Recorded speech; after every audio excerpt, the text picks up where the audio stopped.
Evening, everyone. Council just met in closed session. I declared an interest at that time, so I did not attend or participate. I will now look to the Deputy Clerk to provide the report. Thank you, Mr. Mayor. So council met in closed session to receive information subject to solicitor-client privilege respecting a potential disposition of land matter, and a procedural vote was taken to adopt closed session minutes. Thank you. I'll ask everyone now to please stand for the national anthem.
We would like to begin this meeting by acknowledging the land on which we gather is the traditional territory of the Anishinaabe and the Haudenosaunee peoples, acknowledging the One Bowl and Spoon Treaty.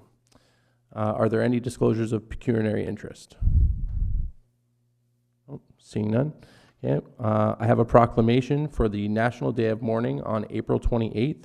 Whereas in 1984, the Canadian Labour Congress established April 28th as the National Day of Mourning in Canada to remember and honor those who have died, been injured, or suffered illness in the workplace. Whereas the National Day of Mourning, also known as Workers' Memorial Day, is officially recognized in 100 countries worldwide, and whereas the most recent statistics from the Association of Workers' Compensation Boards of Canada tell us that in 2018, 1,027 workplace fatalities were recorded in Canada, an increase of 76 from the previous year. And whereas the Township of Wainfleet is committed to providing and maintaining safe and healthy work environments for all by improving health and safety standards in the workplace in order to prevent further deaths, injuries, and diseases from work.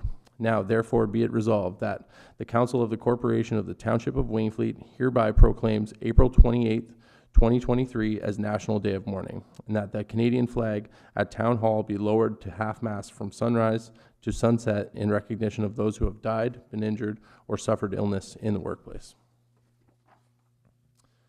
Please note that these meetings proceedings are being broadcast live, recorded, made available through the Township website and youtube.com.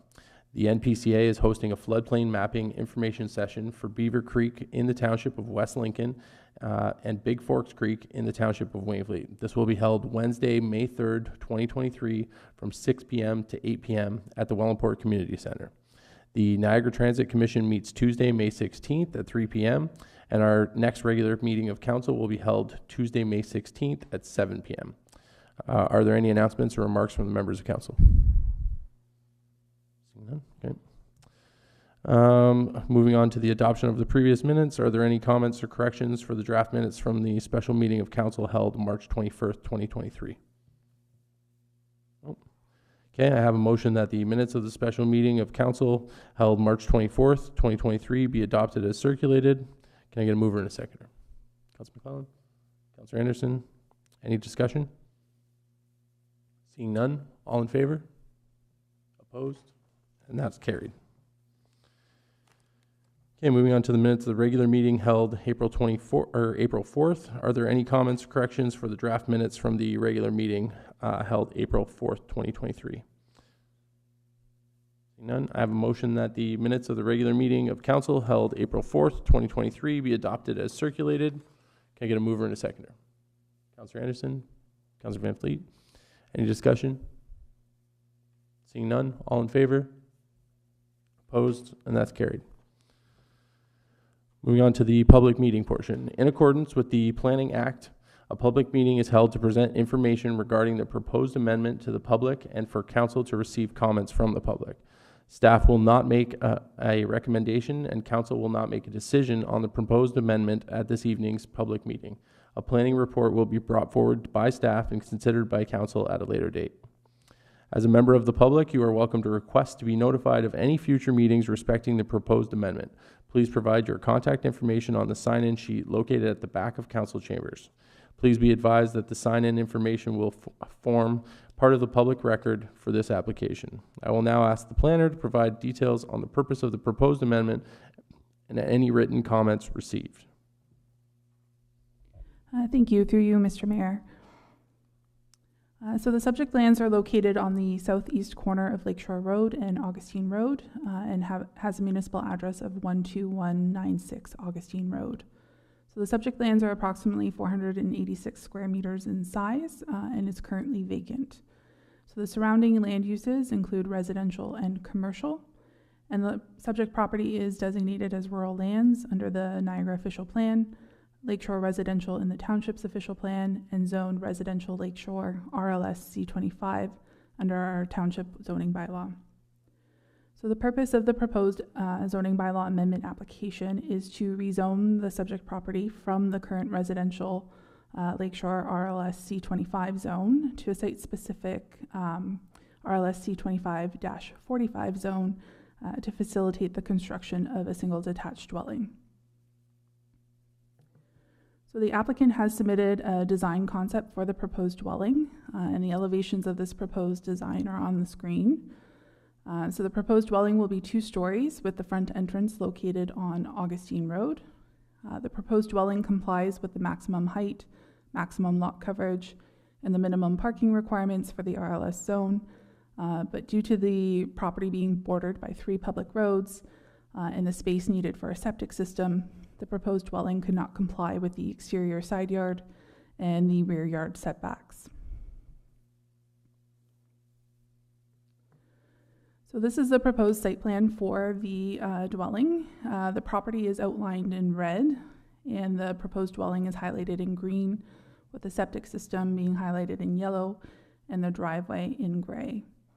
So the site-specific RLS C25-45 zone would allow a western exterior side yard setback, so being from Augustine Road, of 1.5 meters, an eastern exterior side yard setback from Sandal Road of 2.97 meters, a rear yard setback of 1.2 meters, and to exempt the subject property from the centerline street setback requirements in section 4.13 of the zoning bylaw. So in accordance with the requirements of the Planning Act, a notice of public meeting was mailed to property owners within 120 meters of the property, and a public notice board was posted on the property. The application was also posted to the Township's website under the public notices page and circulated to external agencies and internal Township departments for review and comment. So the following agency and department comments were received. So the Township Bylaw Enforcement Officer noted that this is a small lot and that suitable parking should be provided on the property as there are parking restrictions on Augustine Road, Sandal Road, and Lakeshore Road. The Township Building Department noted that some additional information is needed for the proposed septic system, and this information would be required as part of the building permit and septic permit submissions. The Building Department also noted that an entrance permit may be required, and that since the front entrance of the dwelling will be from Township property, just confirming that no alterations within the Township road allowance will be permitted. The Township Fire and Emergency Services Department noted that there is a single entry-exit door for the entire building, that all rooms are to have a secondary means of egress, and no sleeping areas should be provided in the basement unless the concept plan is revised.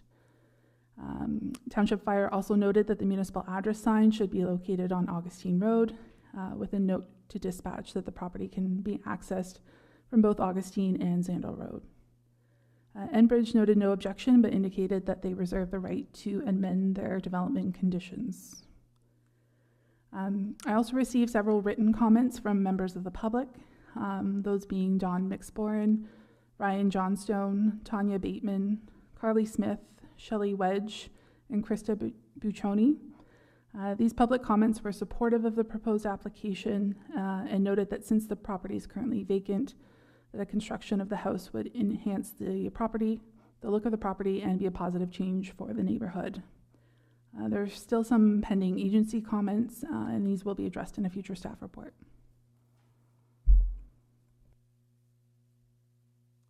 Thank you. Does the applicant wish to provide any comments regarding their application?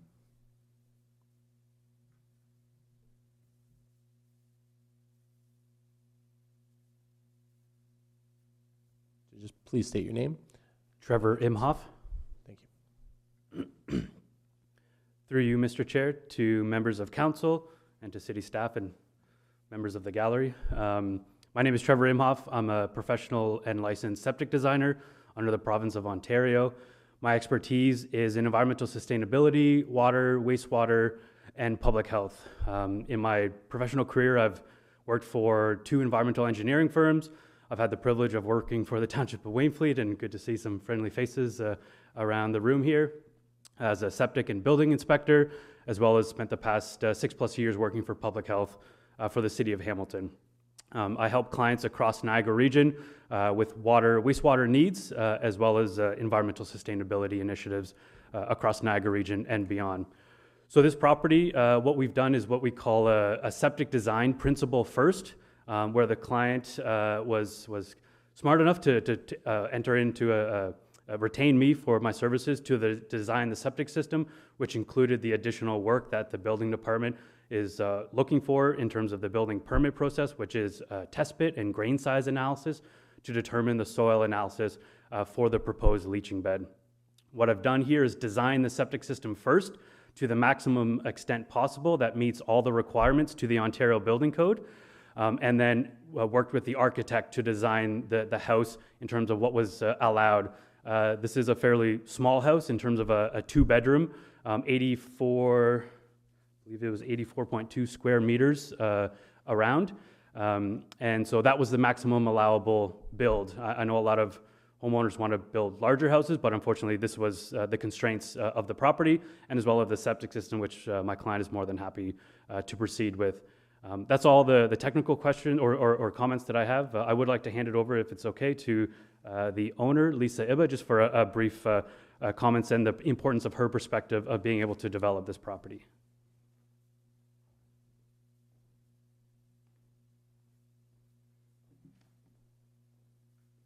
Okay, so just please state your name and your address, okay? I'm Lisa Iba, and this is my mother, Doreen Iba. I live at 50 Loretta Drive in Virgil. And I live at 110 Loretta Drive in Virgil. Through your worship, I thank you for allowing me to be here tonight. Again, my name is Lisa, and this is my mom, Doreen. We are residents of the Niagara region, and I am now the owner of the lot in discussion.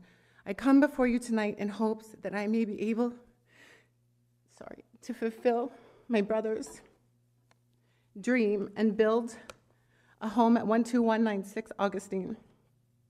The reason this means so much to me and my family, is that this lot belonged to my brother. He unexpectedly and tragically passed away at the age of 40, just over 2 years ago. He was a kind, wonderful, warm, funny, and genuine soul. He was a talented carpenter and framer and owned his own framing company called Mike Iba Construction. His dream was to eventually build himself a cottage on this lot and for him and his family to enjoy. He loved going there to check on it. He would cut the grass. He would check on it. There was many trees to cut down. I found videos on his phone that he literally cut trees down with his own 2 hands. There was a lot of trees on the lot. There's dead trees on the lot as well, so it would be important to clean it up, I believe. It was a lot to keep up with, but he was so proud to own it, and he was excited for what it could be someday. My mother and I are here to carry on his dream. We would like to build a home that our family can enjoy for years to come. If we are granted permission to build, we would create a beautiful property and surroundings, and we will call it Michael's Cottage. Besides the obvious emotional connection we have to the property, we also believe that developing the property will improve the appearance of the neighborhood, especially as this lot sits at the corner of Augustine and Lakeshore, which is a highly visible piece of property along Lakeshore, and also acts as an entry point to the neighborhood coming down Augustine. We would be honored to build a family home, to remain in the family and beautify this highly visible corner and become citizens of Wainfleet. Thanks. Does any member of council have any questions or comments regarding the proposed amendment?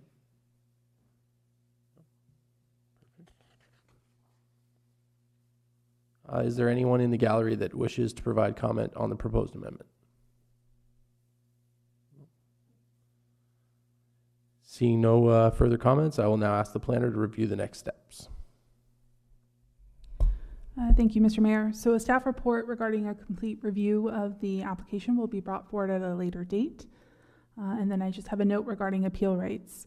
So if a person or public body does not make oral submissions at the public meeting and or make written submissions to the township regarding the proposed amendment before council gives or refuses to give approval to the application, the person or public body is not entitled to appeal the decision of the township to the Ontario Land Tribunal and may not be added as a party to the hearing of an appeal before the Ontario Land Tribunal unless, in the opinion of the tribunal, there are reasonable grounds to do so. Thank you. That concludes the public meeting for the proposed zoning bylaw amendment. If you wish to be notified of the decision of council regarding the proposed application, you must make a written request to the deputy clerk of the township. Moving on to the Community and Development Services Municipal Banner Program Spring and Summer. Ms. Earle, would you please provide a brief overview of your report? Certainly, and good evening, Mr. Mayor and members of council. This report provides options to assist council in their consideration and selection of the next seasonal spring-summer themed municipal banners. So either by directing staff to order 16 municipal banners with their preferred spring-summer design, perhaps similar to the examples provided in the report, or alternatively, you could direct staff to post an open public call for submissions from the local Wainfleet residents to submit their designs. Now, these have to be high-quality digital designs. So I would welcome any questions council may have at this time. Councilor Gilmore? Thank you, Mayor. How were the winter banners received generally? Everybody think it was a great idea? Through your worship, if I may, I'll answer that on Lindsay's behalf. We had a lot of positive comments that the people were glad to see them. We did lose a couple during the 100-kilometer-hour winds, but they've since been replaced as far as the poles, etc. They actually just came loose because of the wind. They weren't damaged, or we didn't have to replace them. But overall, from the few comments that we did receive were positive. Councilor Hull? Or Councilor Van Vliet? Through you, Mr. Mayor. I was just going to make the motion, John, unless you want to do it. Oh, I was going to pick option 2. I would rather have the residents choose something since they're the ones paying for it. So the motion would be to take option 2. Any other comments or discussion? Can I get a seconder for that? Councilor Gilmore.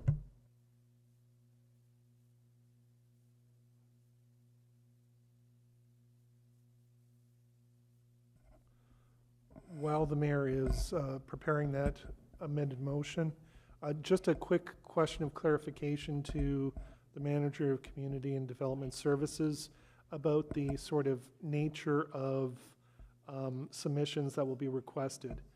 You indicated that they had to be computer, vector, something.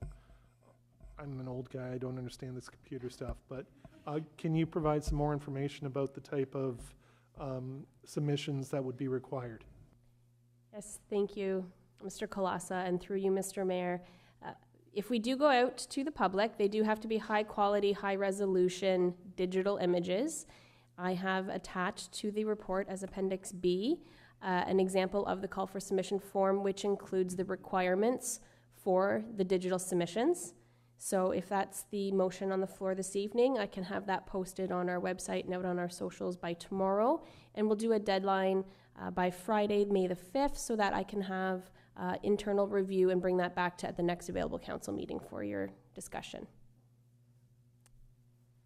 Councilor McClellan?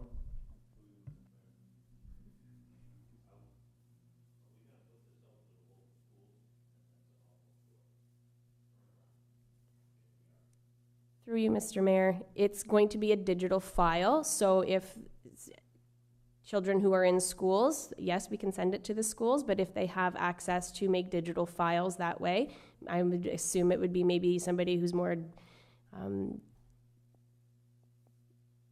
fancy with the computer, digital. I'm not, so we can definitely send it to the schools as well. It will be a public posting, so anybody could submit. We would like it to be a local Wainfleet resident, though. Okay. Go ahead, Blaine. Through you, Mr. Mayor, and again, I'm just referring to the schedule that's attached, and it does indicate that the software programs or software formats that are will be acceptable include Adobe Creative Cloud Illustrator, Photoshop, and InDesign. There may also be possibility for programs such as Quark Express, CorelDRAW, etc. So again, it's quite specified in the type of format required. Councilor Gilmore? I'm all for putting it out to the public. I just think that you're rushing. But I mean, that's only 10 days from right now, and we have to get it posted. I'm not concerned with if we skip one more meeting cycle and if they don't get up till July or August of this year, we're going to have them for a long time. I don't want to rush it and then everybody throws their hand up and say, well, I don't have enough time. We probably aren't going to get a ton of interest. We might. I could be wrong, and we'll end up picking something else. But I just don't see the need to have it so rushed. So I'd rather see you extend it to the next meeting cycle. So sometime later in May, maybe prior to the holiday weekend or some other cutoff. Suggest possibly giving 30 days. June 6th will be the next meeting. May 30 or May. Yeah. Yeah. We could base it 30 days from tonight type thing. Yeah. Good. Okay. Any other comments, questions? Seeing none. Okay. Oh, you got something? No? All right. Okay, then I have a motion that the Community and Development Services Staff Report CDS 002/2023 respecting the Municipal Banner Program Spring Summer be received, and that we go with option 2 as listed in the report. As amended. Yeah. All right, we've already got a mover and a seconder. Any final discussion? If not, all in favor? Opposed? And that's carried.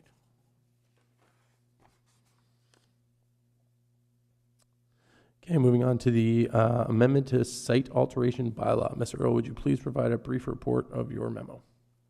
Yes, thank you, Mr. Mayor, and to the rest of council. Since the passing of the site alteration bylaw last May, the township continues to experience an influx of soils being delivered from outside of the municipality to privately owned properties. And this has resulted in numerous public complaints as well as impacts to private properties and their drainage, as well as municipal infrastructure, to be exact. So because of this, it's been brought to staff's attention. A few minor housekeeping amendments are required to the bylaw.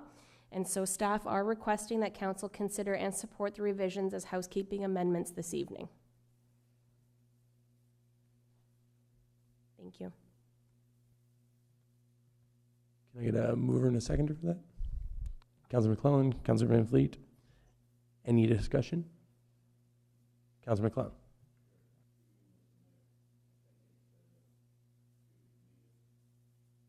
We should be asking, so a triaxle is 8 cubic meters. let's just put triaxle loads. That's what it's coming in. It's easy for somebody to count a pile. They're not guessing at what it was. We can tell them you're allowed 10 loads or 8 loads on our permits. Oh, I gotta dig through it to find a section, but there is sections here that tell you different loads. So that's one thing that I see with it. There's another part where if you get a site plan and you get a grading, if you don't follow it as the homeowner and you put in twice as much or 3 times as much fill as you're supposed to send the water to your neighbor's property, the way I read this is a $1,000 fine. Big deal. I beautified my yard, I got all my water to run to my neighbor, and I pay $1,000. That's a bargain. They should have to dig it out at their expense and get it out of there. I went to a house on O'Reilly's Road 3 weeks ago now, 4 weeks ago, when we had all the heavy rains on the weekend. We gave a gentleman a permit to put a 2-car garage up.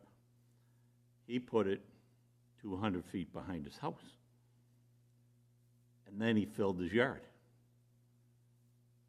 The lady next door looked like she was living in the lake the day I went there.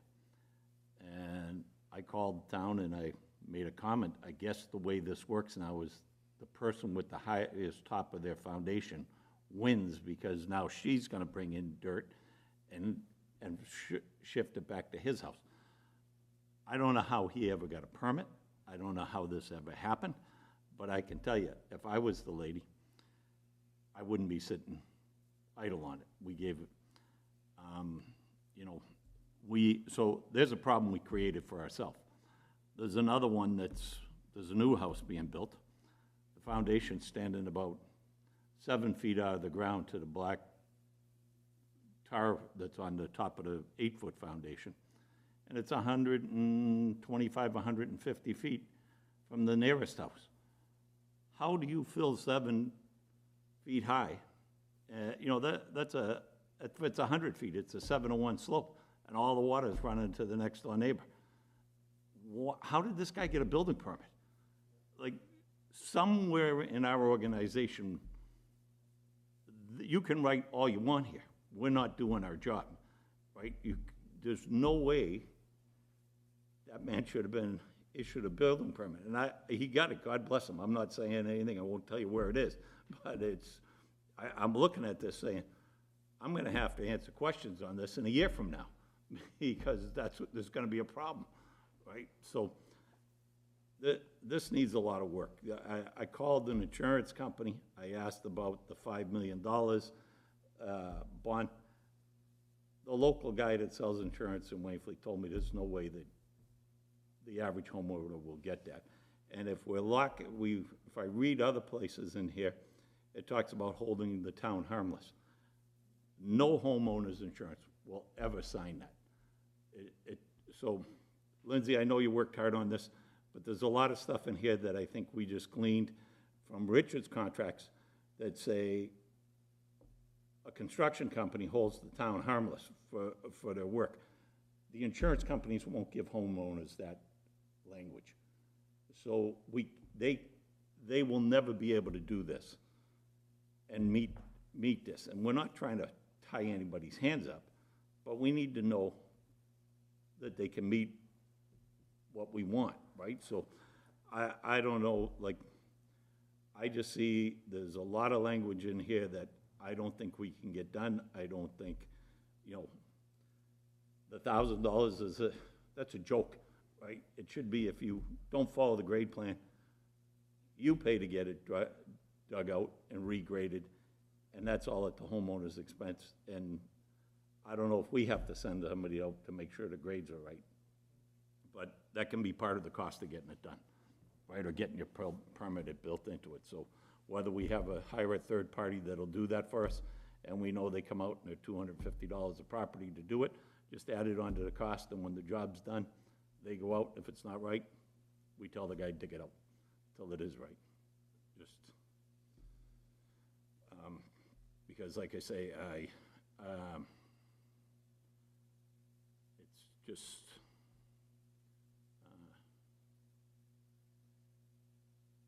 So right here, it's in 7.1E, certificate of commercial general liability insurance at owners, in the owner's name, in the amount of $5 million, naming the township as an additional insured party, maintain such insurance with, according to the local guy, none of the insurers will write that for a homeowner. They won't even write it for most small businesses. So I don't know why we're putting it in there, because if they can't get it, then they can never get a permit. So I'll leave it at that. Mr. Earl, you want to speak to the councilor's comments for us? Yes, thank you, Mr. Mayor. So the first comment was about the 50 square meters of fill. We changed that from the previous amounts, which were exceedingly high, assuming that that would be about 3 to 4 truckloads, but we say truckloads loosely because we didn't specify triaxles or tandem or whatever type of trucks are coming in. It could be single axles, for example. So yes, it would be hard to measure the exact amount, but at the same time, if it was at a maximum, the 50 cubic meters would be about 3 to 4 truckloads. So we can change that if there is a motion for that. So that's actually 6 truckloads. Sure. Right. They carry 8 cubic meters on a loaded triaxle. So I'm just, if we're going to do it, let's try and get it so it's right. So through you, Mr. Mayor, I'll continue. I'm not sure if you're thinking of stone or soil, because typically it would also be a different weight to the councillor. So I will continue with the other comments that you made. You were talking about changes to the penalties. Staff can support council's direction if there is a change to the penalty fines, as well as including a clause about the required remediation for the site should that site plan or grading plan that was approved not be followed. So those can be included. You were talking about a garage with the building permit. Is that something that you would like staff to look into? It's already done, so I'll let homeowners deal with it now. I've told them there's nothing I can do. They can call the town and argue about it.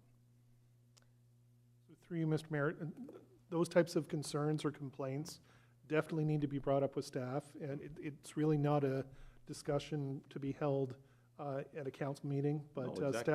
Staff are certainly able to look into any of those concerns that might come along. And again, back to Lindsay on those. Yep, and through you, Mr. Mayor, the last item was the homeowner's insurance, and this was a previous council direction to use these clauses for this bylaw. So I'm not sure how we can change that. We can look at that. I mean, this was vetted through the township solicitor, and I think the intent at the time when the bylaw was drafted was for those people who are applying for the site alteration permits through the manager of operations to have that insurance. So these are commercial companies trucking in large amounts of fill under that application and permit. And to build on that, if I could, again, the draft bylaw is redlined. So the $5 million in commercial liability for the trucking, bringing in of that material, is in black. So that is in the existing bylaw, and it has been in effect since the bylaw was passed in the previous year. Only the changes are in red. So again, staff, we're not recommending a change, but if that is something council wants us to look at, we can certainly look at, for example, decreasing that. And if I could, the normal decrease would probably be down to $2 million. But again, for a commercial entity that is doing heavy trucking, generally $5 million is something that is pretty standard across the business lines. Right, Councilor. Yeah, my mic's still on. So if I can, Will, that's fine for a commercial guy, but it doesn't say that in 7.1.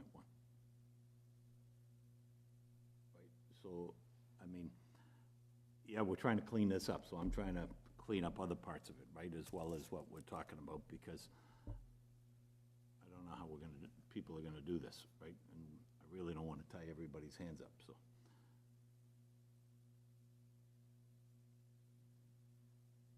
Councilor Gilmore, go ahead. Yeah, I just have a question. So just to sort of follow up on Councilor McClellan's concerns. So the average homeowner that is under a hectare, which is a lot of us, we can bring one truckload in. We have to jump through all these hoops to bring in one truckload of fill if it's not topsoil? Through you, Mr. Mayor, the changes are, well, it was our assumption that it would be 3 to 4 loads of fill. So there are a lot of exemptions that are provided for in the bylaw. So things like your landscaping, gardening, top dressing your lawn only, not to bring up the grades, things that are approved through Planning Act applications, existing site plans, or building permits that have been reviewed for the lot grading and drainage. So the second you're going to start bringing in truckloads of fill to start raising your grade, yes, you're going to require an application and a permit through the manager of operations.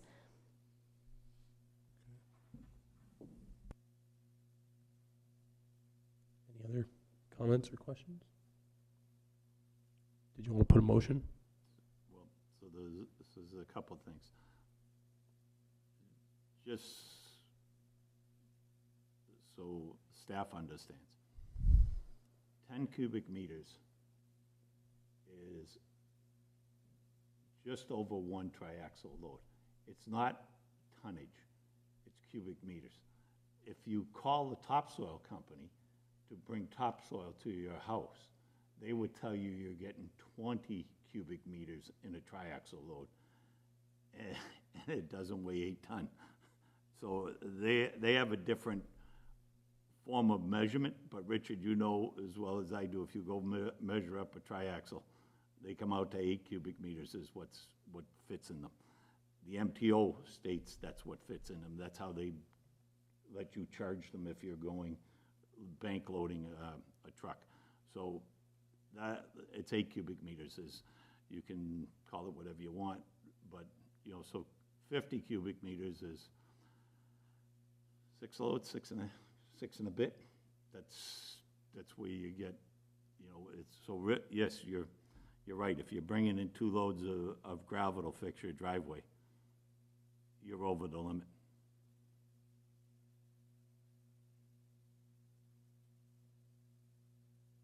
I'm sorry, Counselor, could you repeat that, please? If you bring in 2 triaxle loads of gravel to fix your driveway, technically you've brought in more fill than you're allowed, because you're altering the height of your driveway.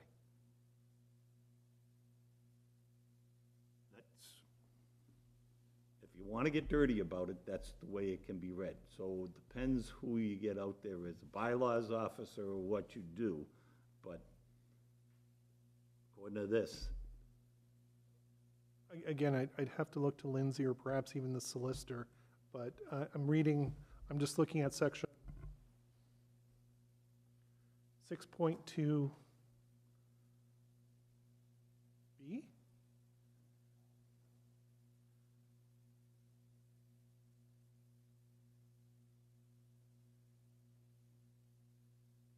And that would permit up to 50 cubic meters of fill.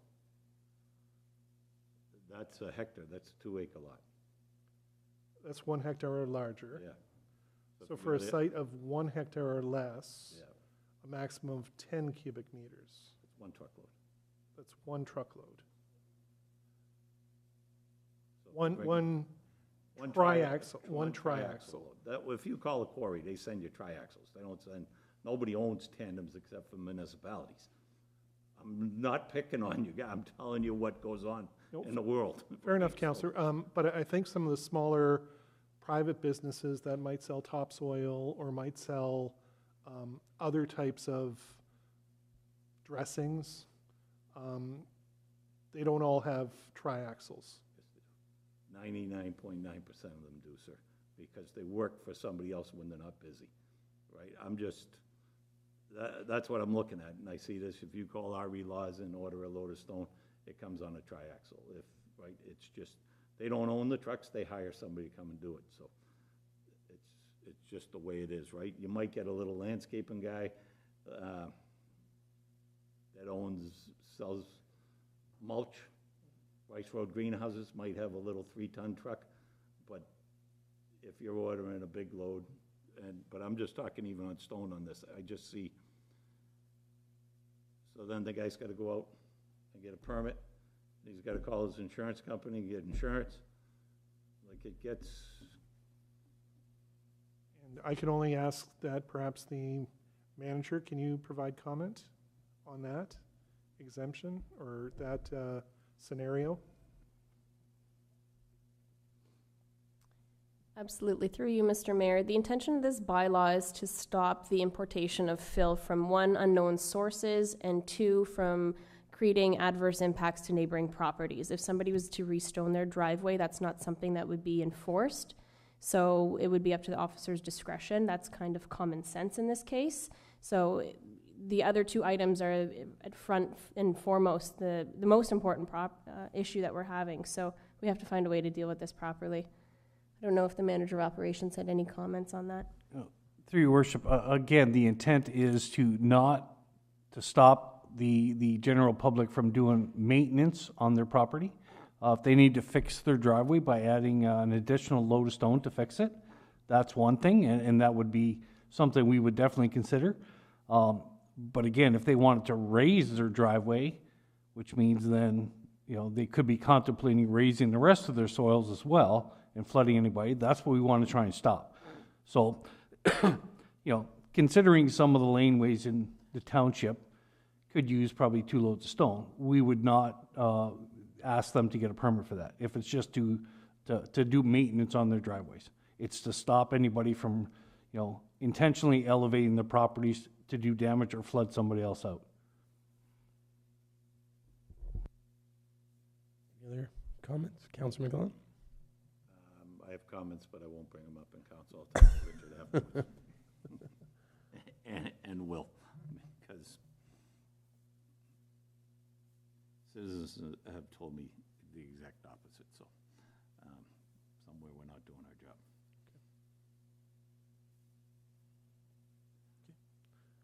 No other discussions? I'd like to make sure we get this insurance changed. $5 million is too much money. Yeah. Would you like to? So you make need a motion for that? Yeah. I'd like to put Yep. a motion forward that we knock the insurance down to $2 million maximum. Okay. Can I get a seconder? Councilor Anderson? Any further discussion on it?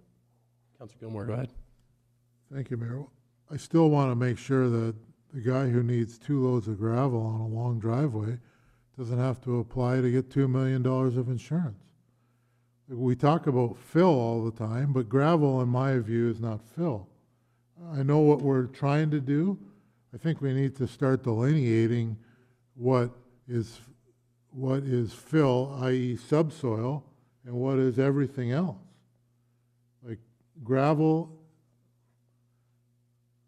I can't sign up for making a guy that needs 2 loads of gravel to have to come in and bother you for a permit, not to mention pay for it.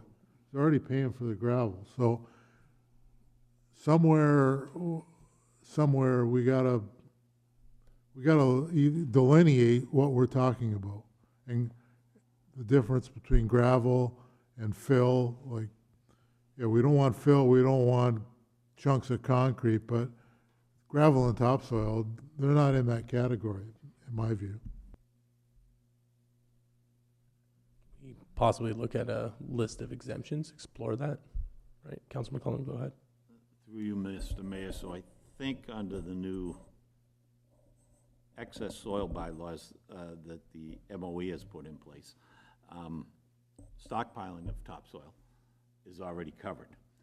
The stockpiling of fill, clay, subsoil, is already covered.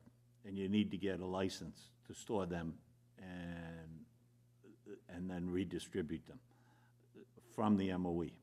All sources of fill need to know where they're coming from now. You need to know where they came from, and the soil testing lab that did the soil, and you have to show it to the owner that it's going. So under those rules, we're good. Our problem is the amount of fill you're allowed to bring in, even when it goes on to say you can bring in 25 cubic meters in a 12-month period. So I bring in, and I'm just gonna be the devil's advocate. So I'm sitting in a low spot. I bring in 25 cubic meters this year. I come in next year and I wanna bring another 25 cubic meters. unless somebody is going out there to see if it's gonna damage my neighbors, I don't know, maybe we have to say you have to get an okay from your 3 abutting neighbors to be able to do this. Because I can take you and show you the results of what's happened, and the people aren't happy. She had a pond and I couldn't find it. There was a lake in the backyard. So, you know, somewhere we've gotta either write the rules better or figure out another way to do it, but you can't, and it comes down to, again, us trying to put common sense and good neighbor legislation into place that we shouldn't have to do. You should already know to be a good neighbor and do that. I don't believe that's our job. It's not what I signed up for here, but I think we're more and more we have to do that because people don't care about the neighbor.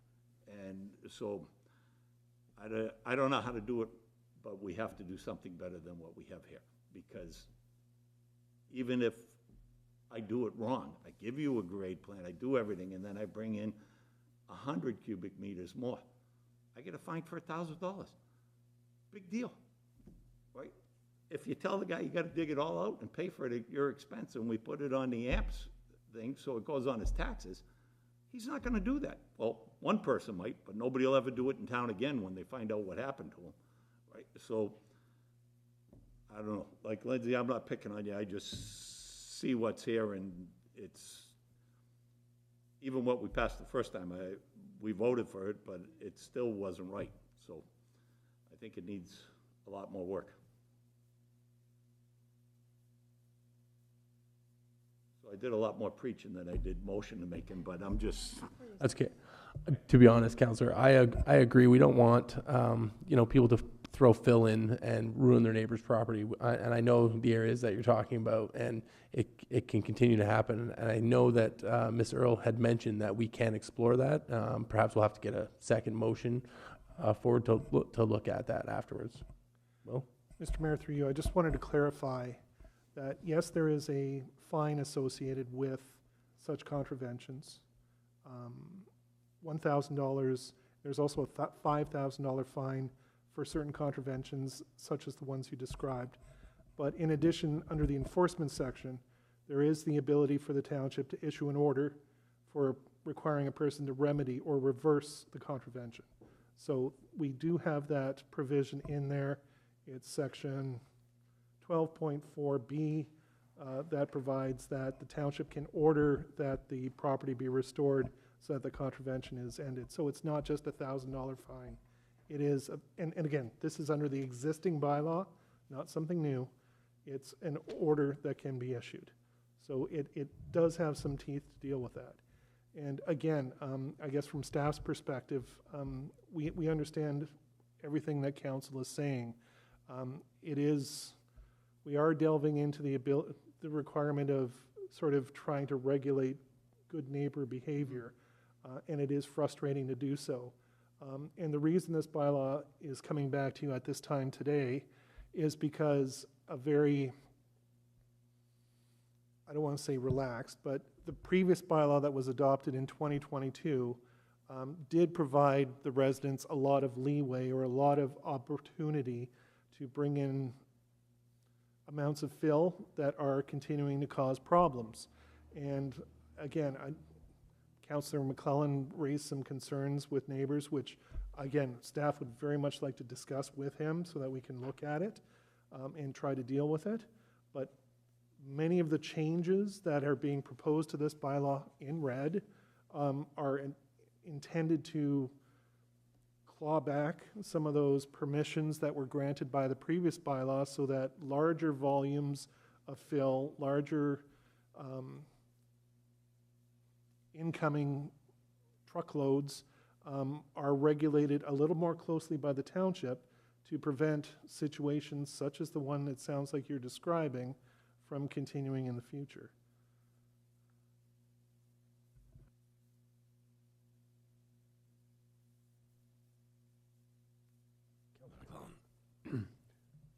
we still have the amending motion on the floor. So the amending motion is to remove the $5 million, and decrease it to $2 million for insurance. And we already have a mover and a seconder. Do we have any more discussions on that motion? I don't know, and maybe staff can make a few phone calls, but the wording about the township being additionally insured, they didn't think that was gonna go either, as insurance companies. They said the 5 carriers they have would never issue an insurance policy with that terminology in it. Okay. I was waiting for a letter. I was gonna show it to you tonight, but it never showed up, right? And partially my fault. I sent the stuff out late. I got busy yesterday and he didn't get it till this morning, so that's my problem, but. Yeah, I can't speak to, like, as far as homeowners insurance. As far as commercial insurance, it's very simple to name a municipality or any other business or location. It's a simple phone call, really, to add to a commercial policy like that. So this gentleman told me part of the reason that we don't have any small people doing snow removal anymore is because of this. The insurance companies won't give it to them. Okay. There was also a headstone company that had to put this in because they were putting up headstones for one day and they need to put this on the policy, and the insurance company wouldn't give it to the guy. Like, the insurance companies don't want to pay anything anymore. They don't want this. They won't write this till they know you're a company big enough to pay for it out of your own pocket without coming to them. Right? So, I mean, yes, Richard will tell you his construction guys sign it every day, but that's what they've been doing for 40 years, and they don't worry about it. Yeah. But yeah, on business side, a $5 million policy is very standard for many businesses. For the homeowners, it's going to be totally different. I can't speak to that because I don't know what the insurance companies are going to do for that, because I personally have commercial insurance. So yeah, no, and that's why I called and asked, because.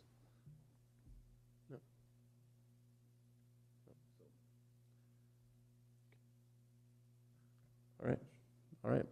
You want to, Councilor Anderson? Through you, Mayor.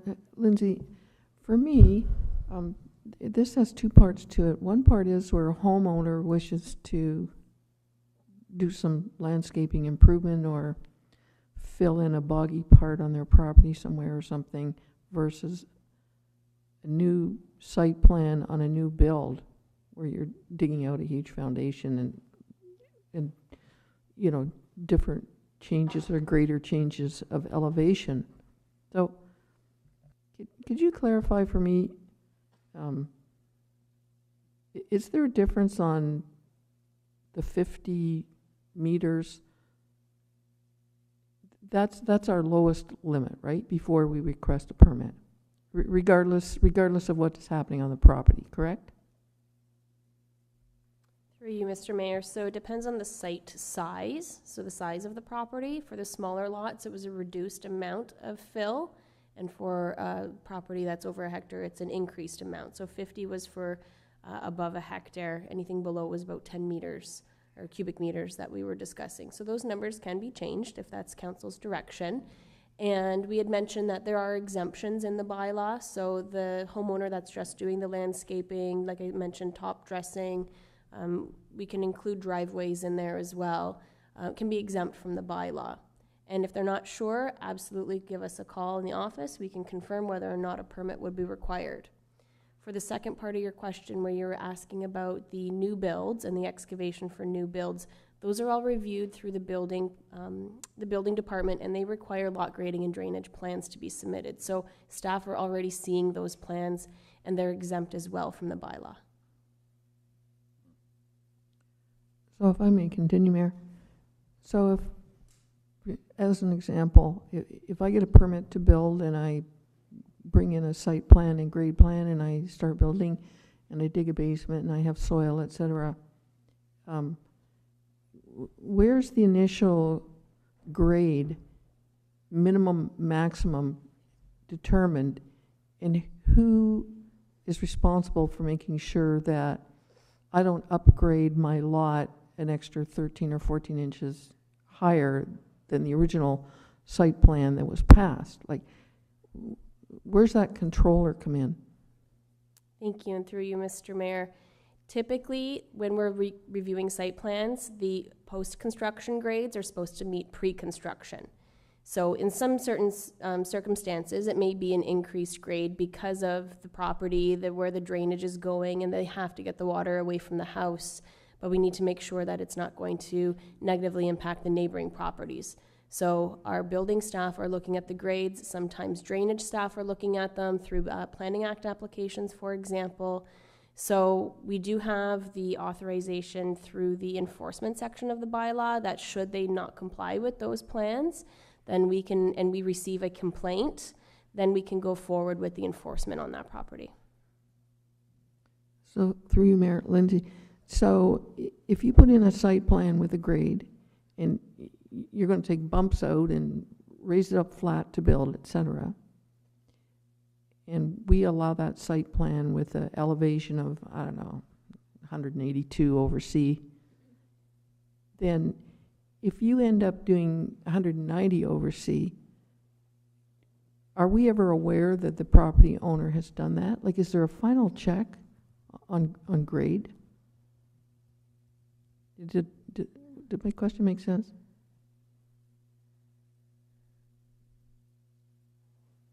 Yeah, it's been brought to, through you, Mr. Mayor, staff's attention that a surveyor does sign off on the final grading for the permits. Okay, that was my question. Thank you. All right, there be any other further discussion to that first motion? If not, I'll just call the question for the motion from reducing from $5 million insurance down to $2 million. All in favor? Opposed? And that is carried. Now, moving on, is there any other further discussion on to the memorandum? Councilor McClellan, go ahead. So on that one we just voted on, we still have to have the town as additionally insured, because I'm not sure that's going to cut it with homeowners. It's maybe staff should just look into that, but, you know, call the two in Port Colborne and ask them the question. As a homeowner, can I get insurance for $2 million and then have the town as additionally insured? Yeah. Because I don't think it's going to happen. Thinking Will's finding some information. Ms. Earl?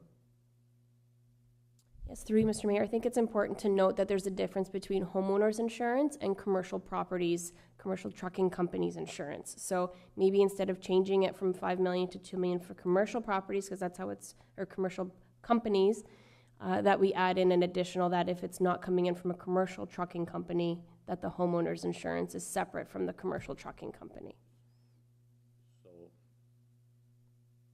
I'll just tell you what generally happens for Phil, and then so a contractor has a job with too much fill. Mr. Gilmore needs 25 loads at his house.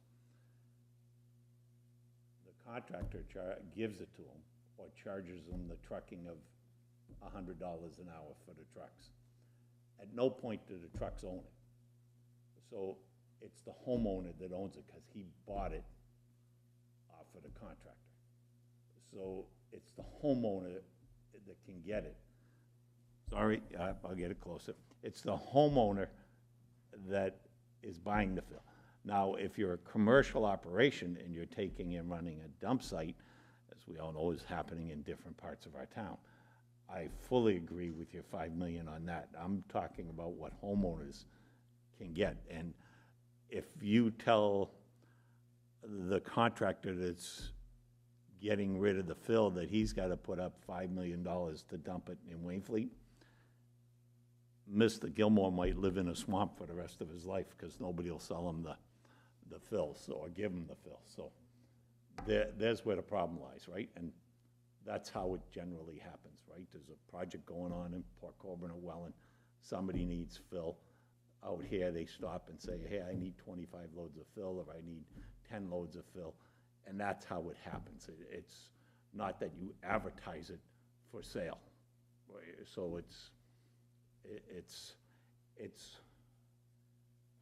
It's not like you're going to the fill. Earlier, you're calling a trucking company to deliver you fill. Like, I just got some stone delivered the other Yeah, day. that's I a just difference. called Yeah. I just called the trucking company, and that trucking company came and dropped my load Yeah. of stone on my driveway. Yeah. Or you call the quarry and just say, at the scale house, I need it. Councilor Van Fleet, go ahead. Through you, Mr. Mayor, just to clarify what we're trying to do with the bylaw for anybody who's watching, it might be a little confusing, is we're trying to stop some properties in Wainfleet from becoming a potential dumping, thank you, ground for people who are just bringing in soil mixed with whatever. We have no idea. It's causing damage to our roads. It's causing just mayhem in certain areas. So we're trying to stop that. We're not trying to stop the normal everyday homeowner who wants to, bring in a load of soil to fill up their flower beds or to do their driveways, whatever they're doing. We're trying to stop that part, just for anybody who's watching, because it could be a little confusing. And I agree with the $5 million for commercial, 100%. I don't know where we're going with the homeowner insurance, but we can put that wherever we want. But if I'm going to become a dump zone and I tell so-and-so I need $5 million, like a contractor, I think that might be a little bit of them to go, hey, I don't want to pay that much. I don't want to come up with $5 million. So I'm on board with you there, Linz. I know I get it. What we're talking about there, we just want to stop these bad people who are causing real havoc in some areas of town. That's what we're trying to do. We're not trying to stop anybody from making their property nice and neat or fixing their driveway or what have you. And whatever potential homeowners are having a problem, that might be a bit of a civil problem, or they have to come and talk to the township and sort that stuff out. That's all I wanted to say. Beautiful. So if I can add to that.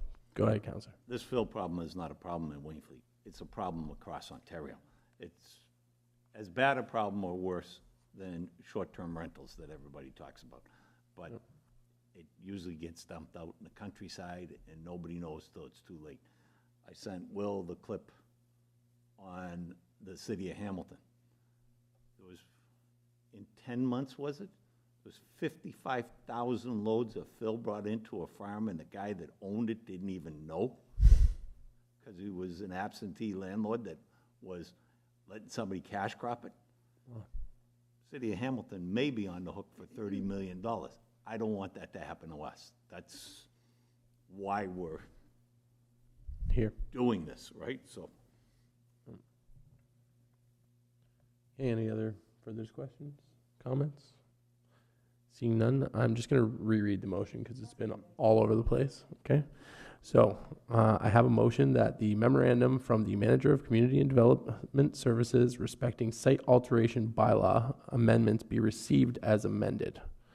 If there are no other further discussions on it, I will call the question. Through you, Mr. Mayor, if the memo's just received, just for clarification, then there is no movement to refer to the bylaw for adoption?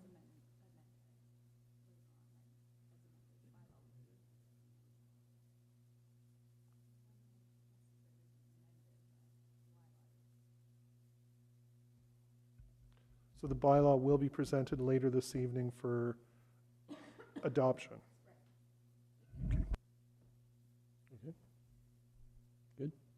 Okay, so again, I will call the question. All in favor? Opposed? And that's carried. Moving on to the Public Works staff reports. Award of tender for the replacement and upgrade of the electrical supply field lighting. Mr. Nam, would you please provide a brief overview of your report? Thank you, Worship, and to members of council. This is another one of our many phases for our sports complex project. As you're aware, we received a grant for this project. This is the component that will be replacing the electrical intake from the street coming into the main building, and then the distribution from that point into the new ball diamond lighting and poles as well. As you're well aware, we submitted this grant back in 2019. Pre-COVID, as you can see by the bid pricing, it's above what we anticipated. But again, I just want to reiterate to council, when we did the bid submission, we were allowed to put in a 25%, up to 25% contingency, which we did put in for the maximum amount allowable. And with the overages in the bid price, it still falls in within our contingency allowance, as well as we will have some remaining contingency for any future.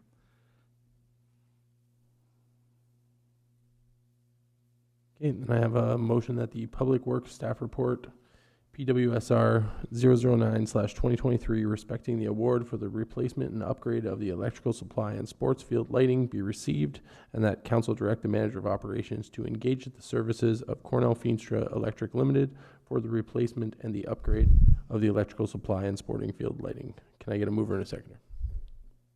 Councilor Gilmore, Councilor Anderson, any discussion? Councilor Van Fleet.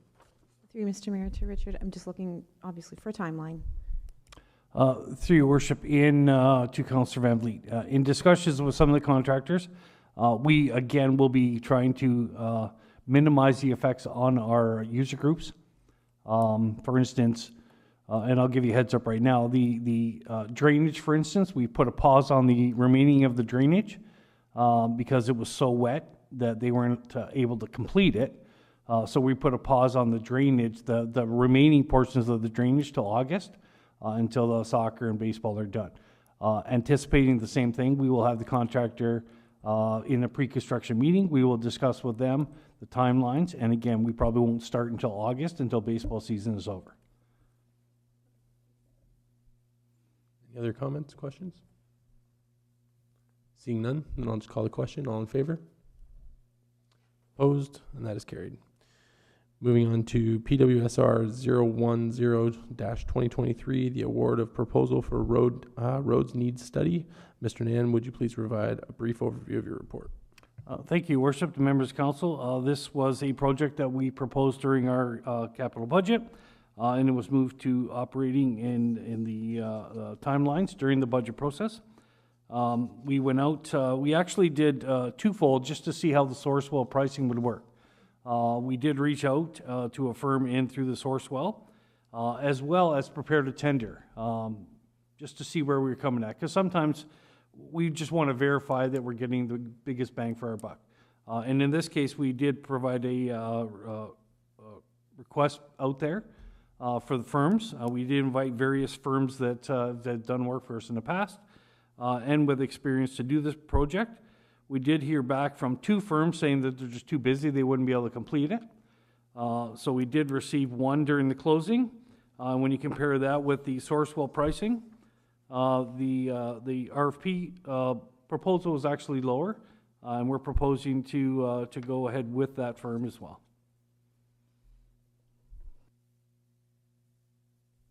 All right, I have a motion that the Public Works Staff Report PWSR 010-2023 respecting the award of a request for proposals for a roads needs study be received for information, and that council direct the manager of operations to engage the services of GM Blue Plan Engineering to complete the 2023 roads needs study. Can I get a mover and a seconder? Councilor Gilmore, Councilor Anderson, any discussion? Seeing none, I'll call the question. All in favor? Opposed? And that's carried. Okay, moving on to the review of correspondence. Is there any discussion? We're going to start with the Welland River Floodplain Association request to waive fees on the Moor Room rental for their annual general meeting. Is there any discussions regarding the correspondence listed on the agenda requesting the fees to be waived at the Moor Room? Councilor Gilmore. Thank you, Mayor. This is an annual meeting that's held in Wainfleet every year. I think that it's a bit redundant that they have to keep coming back. It should just be, the cost of this should just be built into the budget. It benefits pretty well everybody in the township to have this association active in our community. And it's getting tiring to every year get this, ask them to come back and have the fees waived. It's, I think the bill was $77. Let's just find a home for it. They're gonna hold a meeting here every year, and it's just something that's gonna happen here to the benefit of the taxpayer. Through you, Mr. Mayor, if that is the will of council, the suggestion would be that the recommendation from council be that the correspondence be received, the request be approved, and that future requests for this type of event be funded from a budget line item to be included in the future year budgets. So move. Can you get a seconder? Councillor Van Fleet. Any discussion? Seeing none, so then I'll just call the question. All in favor? All right, opposed? That's carried.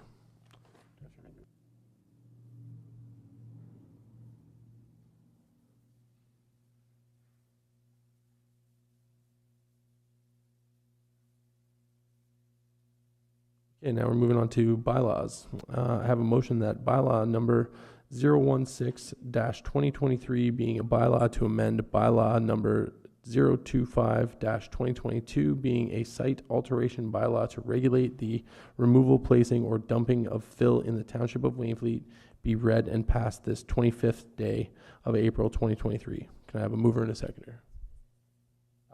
And that will be as amended. Can I get a mover and a seconder? Councillor McClellan? Councillor Gilmore? Any discussion? Seeing none, I'll call the question. All in favor? Opposed? And that is carried.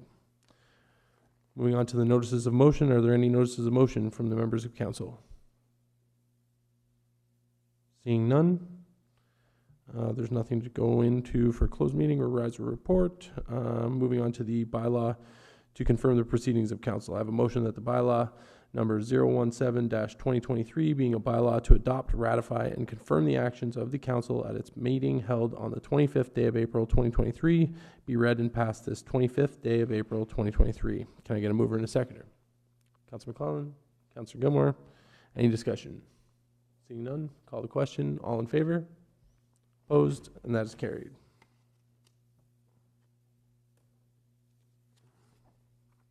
There being no further business, this meeting is now adjourned.